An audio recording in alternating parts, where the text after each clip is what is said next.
call the clerk. Private members' business. Notice number 1. Crimes Amendment, Mandatory Minimum Sentences for Child Sexual Abuse Bill 2025. Call to the honourable member for Barara. Thank you, Mr Speaker. I present the Crimes Amendment, Mandatory Minimum Sentences for Child Sexual Abuse Bill 2025. And I'll just call the clerk.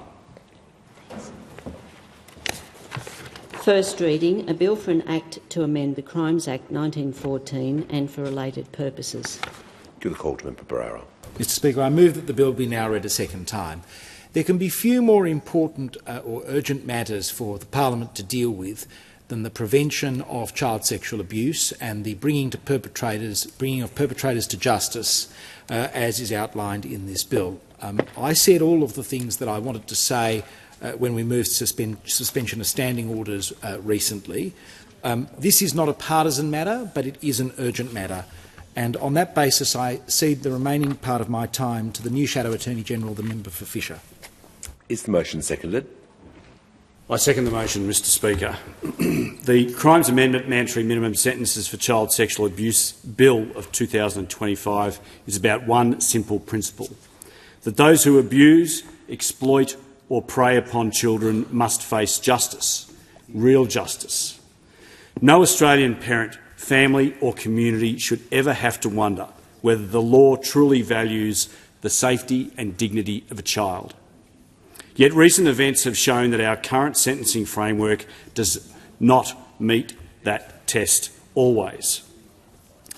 In the 24-25 financial year, the Australian Federal Police received more than 82,764 reports of online child sexual exploitation.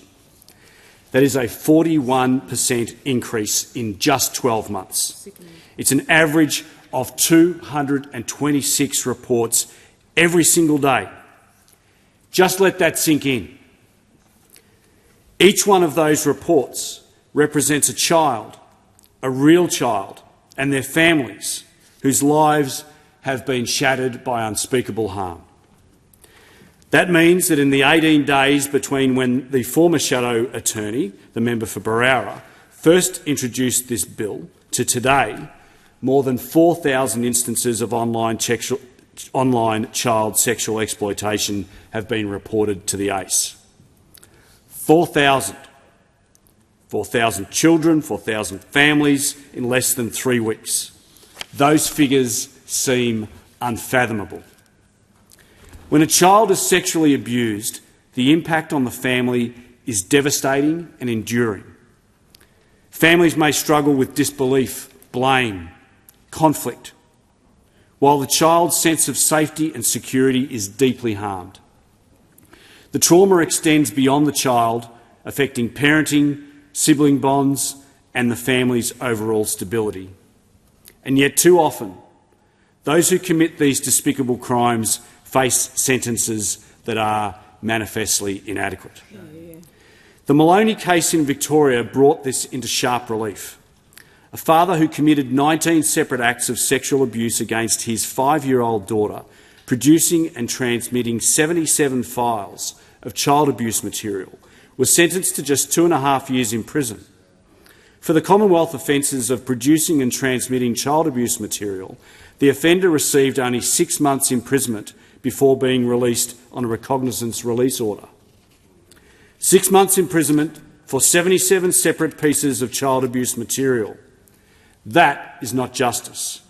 That is a betrayal of the child, a betrayal of the community, and a betrayal of every Australian who believes that the law should reflect our most deepest values. The bill seeks to correct that.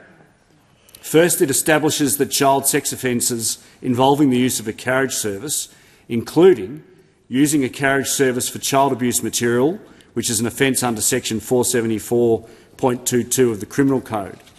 This is the provision that, among other things, makes it an offence to transmit child abuse material. This is one of the offences at issue in the Maloney case. Another is possessing or controlling child abuse material obtained or accessed using carriage services, which is an offence under section 474.22a of the Criminal Code and is more or less self-explanatory. Possessing, controlling, producing, supplying or obtaining child abuse material for use through a carriage service, which is an offence under section 474.23 of the Code. This was the other offence at issue in the Maloney case. Second, it establishes child sex offences that involve the use of a postal service, including using a postal or similar service for child abuse material, an offence under section 471.19 of the Code, and possessing, controlling, producing, supplying or obtaining child abuse material for use through a postal or similar service, an offence under section 471.20 of the Code. And importantly, this bill closes a loophole exposed by the Maloney case. It provides that a recognizance release order, which is effectively a release on good behaviour, cannot be made for the Commonwealth child sex offences unless there are exceptional circumstances, and ensures that offenders cannot walk free after serving only a fraction of their sentence for crimes that devastate young lives. This bill builds on the mandatory minimum sentencing regime first introduced by the Coalition Government in 2019, which saw longer sentences, more guilty pleas and more offenders entering rehabilitation. When we introduced that legislation, Labor initially sought to remove the mandatory sentencing provisions, but faced with overwhelming public support, they eventually joined with the Coalition in a bipartisan spirit to pass the law. I call on the government today to do the same, to put politics aside and to put the safety of our children first. I want to pay tribute to my colleague, the member for Barara, the former Shadow Attorney General and the Leader of the Opposition for their tireless work in bringing this bill forward.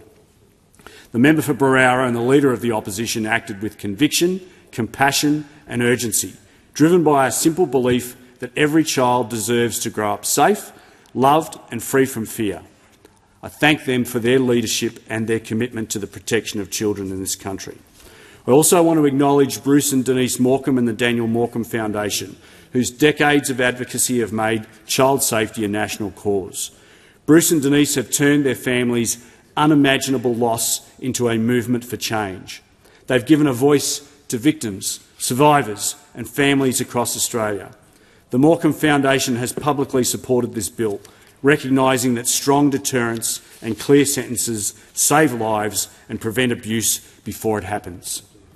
The bill is not just about punishment.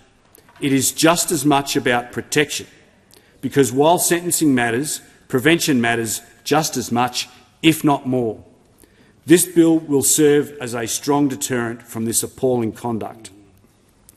The Coalition has long called for stronger child safety frameworks across the nation, including reforms to the Working with Children check, mandatory prevention training and national standards informed by the Royal Commission into institutional responses to child sexual abuse.